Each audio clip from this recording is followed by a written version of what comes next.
36 पैकी 31 जिल्ह्यामध्ये अतिवृष्टी झाल्यानंतरही फडणवीस सरकार मात्र ओला दुष्काळ जाहीर करायला तयार नाही। संपूर्ण शेती उद्ध्वस्त झालेली आहे, शेतकरी पूर्णपणे उद्ध्वस्त झाला आहे। अशा परिस्थितीमध्ये फडणवीस सरकार कुठल्याही प्रकारची कर्जमाफी करायला तयार नाही आहे।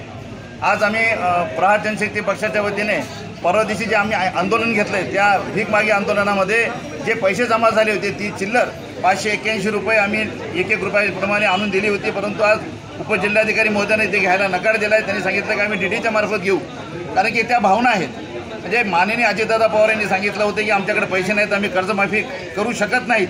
म्हणजे एकीकडे शक्तिपीठाला पैसा आहे, एकीकडे समृद्धी महामार्गाला पैसा आहे, एकीकडे तुम्हाला अदानी अंबानीचे पैसे कर्ज माफ करायला पैसा आहे, एकीकडे तुम्ही मेट्रो ट्रेन देता, बुलेट ट्रेन देता, त्याला पैसा देता, परंतु शेतकऱ्यांची कर्जमाफी द्यायला यांच्याकडे पैसा नाही।